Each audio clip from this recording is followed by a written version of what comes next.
हमारे साथ एक और कार्यकर्ता है, इनसे ही बात करेंगे। आपका नाम बताइए।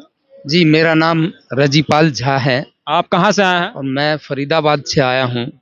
और आप देख रहे हैं कि कितना टाइम हो रहा है। पूरे 4 घंटा तक पुलिस ने सुबह 9:30 बजे जो सीआईडी वाले हैं उनका फ़ोन आता है और उसके बाद पुलिस आती है और उठा करके उन्होंने बंद कर दिया जाता है। और मुझे अभी जा कर के 2 बजे करीब छोड़ा गया जब कार्यक्रम ख़त्म हो गया है। चूँकि मैं वहाँ पे पूर्वांचल प्रकोष्ठ का लोकसभा अध्यक्ष हूँ फरीदाबाद से और पार्टी का एक फाउंडर सिपाही हूँ, तो शासन प्रशासन सबको पता है। तो इसलिए जब भी कोई ऐसा प्रोग्राम होता है एनसीआर के अंदर तो पुलिस के तरफ से और इतना घबरा क्यों जाते हैं, जैसे कि बहुत बड़ा सेना लगा रहे हैं, पूरे दिल्ली को घेराबंदी कर देते हैं, जबकि शांतिपूर्ण प्रदर्शन बोला गया था। देखिए है क्या कि मोदी जब जब डरता है पुलिस को आगे करता है। ये आम आदमी पार्टी का स्लोगन बनाया हुआ है कि जब जब, क्योंकि इसको अगर डर है ना, नरेंद्र मोदी अमित शाह को अगर डर है तो सिर्फ अरविंद केजरीवाल जी से डर है। और इसी वजह से एनसीआर के अंदर कोई भी कार्यक्रम अभी पीछे जो है जिंद में हुआ था रैली, जिंद में रैली हुआ था। उस रैली के अंदर जैसे हम लोग गुड़गांव से निकले वहीं पे गाड़ी रोक दी हमारी और पौने घंटा तक गाड़ी रोक के रखा। और जब कार्यक्रम खत्म हो गया उसके बाद हम वहाँ जो है रोहतक पहुंचे। तो इस तरह से एनसीआर के अंदर पुलिस प्रशासन। लेकिन मैं कहना चाहता हूँ अमित शाह जी को कहना, एक सलाह है मेरा, अगर अच्छा लगे तो रख लें अमित शाह जी, कि आप जिस तरह से आम आदमी पार्टी के कार्यकर्ताओं के ऊपर, नेताओं के ऊपर पुलिस प्रशासन ईडी सीबीआई लगा रखे हैं, लेकिन एनसीआर के अंदर अभी 4 दिन पहले 25 राउंड गोली चली फरीदाबाद के अंदर एक सेक्टर 11 में। वो बेचारे जिम करने के लिए गए और जिम से जैसे निकले 25 राउंड गोली चली और उसको वहीं पे मौत का घाट उतार दिया गया। और आज तक जो अपराधी है वो खुलेआम घूम रहा है। फरीदाबाद एनसीआर के अंदर आता है। एनसीआर के अंदर आए दिन छोटी छोटी बच्चियों के साथ रेप हो रहा है। आए दिन खुलेआम सड़कों पर गुंडागर्दी हो रही है, गोली मारी जा रही है, कत्लेआम हो रहा है। तब इनका पुलिस कहां जाता है? अमित शाह जी से मेरा भाई सीधा सवाल है कि तब इनका पुलिस कहां रहता है, कहां जाता है इनका पुलिस? लेकिन आम आदमी पार्टी का कार्यकर्ता अगर शांतिपूर्ण तरह से प्रदर्शन करते हैं, धरना करते हैं, किसके लिए? तो लोकतंत्र को बचाने के लिए। आप लोगों को पता होगा कि आज से 78 वर्ष पहले गांधी जी को इसी तरह से इनके जो अनुयायी थे, इनके जो पुरोधा थे, जिसको ये लोग बोलते हैं ना गॉडसे, और गॉडसे की विचारधारा है बीजेपी। और गॉडसे ने किस तरह से महात्मा गांधी को मारा, जिन्होंने पूरे विश्व को सत्य और अहिंसा का पाठ पढ़ाया। और उसी 30 जनवरी को चंडीगढ़ के अंदर दूसरी हत्या की है इन्होंने, वो लोकतंत्र की हत्या की है। तो मैं कहना चाहता हूं कि आप लोकतंत्र की हत्या करना बंद करें ना। अरे आपको काम करना है तो काम से आप जीतिए ना। काम भाई कुछ करना नहीं है आपको, सिर्फ गुंडागर्दी फैलाना है, भ्रष्टाचार फैलाना है। आज हेमंत बिश्व शर्मा कहाँ है? आज मुकुल राय कहाँ है? आज अजीत पवार कहाँ है? पलटू चाचा मुख्यमंत्री के मध्य प्रदेश में जाकर के हमारे यशस्वी प्रधानमंत्री जी देश के क्या बोलते हैं कि अजीत पवार के ऊपर 70,000 करोड़ का घपलाबाजी का केस चल रहा है। और 4 दिन नहीं बीतता है, 4 दिन बाद उसको उप मुख्यमंत्री बना दिया जाता है महाराष्ट्र में। तो वहां पे इनका नीति कहां जाता है? ये जो कहते हैं कि जीरो टॉलरेंस की हम राजनीति करते हैं, तो कहां जाता है वो राजनीति कैसे बदल जाती है? इसलिए मेरा सलाह है कि आप काम की राजनीति कीजिए।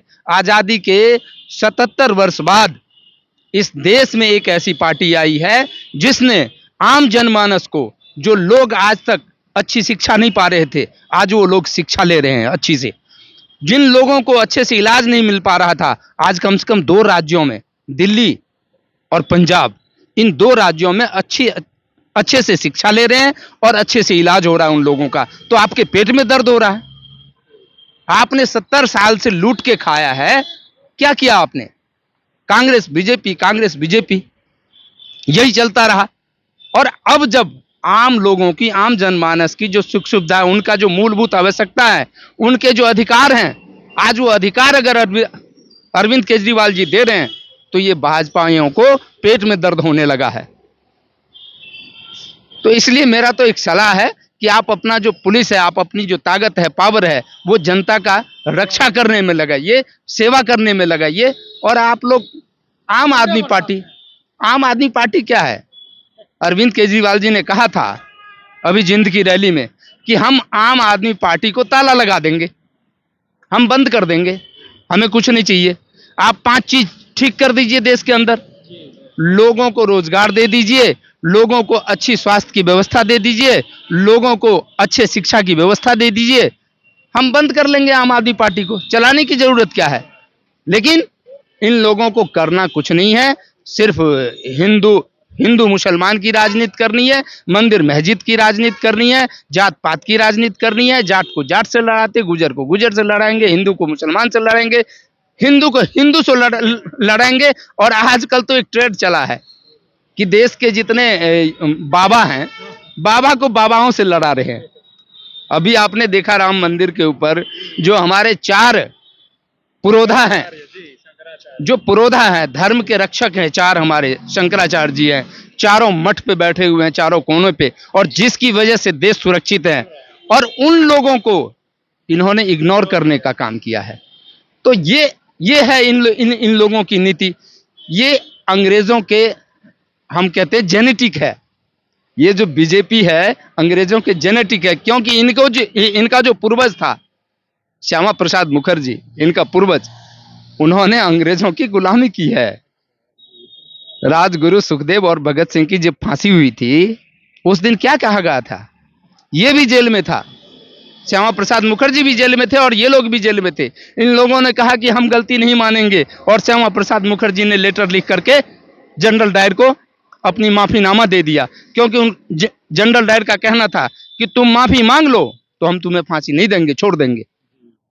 और श्यामा प्रसाद मुखर्जी इनके जो अनुयायी हैं, इनके जो पूर्वज हैं, इनके जो रहनुमा हैं, वो गलती माने थे। तो ये तो उस जेनेटिक के लोग हैं, अंग्रेजों की गुलामी मानसिकता वाले लोग हैं। तो आज पूरे देश को अंग्रेजी हुकूमत के तहत चाहते हैं। अभी जिस तरह से बता तो नहीं कि आज की घटना, कई हजारों कार्यकर्ताओं को पुलिस प्रशासन के द्वारा रोक लिया गया रास्ते में। मैं खुद 4 घंटे रह के आया हूं। तो इस तरह से ये कब होता था?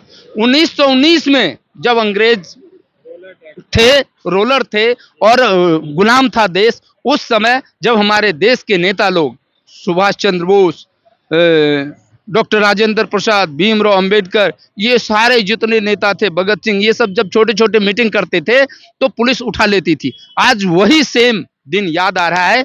इसलिए हम तो आज़ादी की दूसरी लड़ाई लड़ रहे हैं। आम आदमी पार्टी का नाम ही है कि आज़ादी की दूसरी लड़ाई, और आज़ादी से दूसरी लड़ाई लड़ करके इस देश को आज़ाद करना है। पहले लड़े थे घोड़ों से, अंग्रेजों को भगाए थे, और अब जो राजनीतिक सत्ते पे जो बैठे हुए काले लोग हैं, कुछ काले लोग हैं, उन काले लोगों को भगाने की जरूरत है।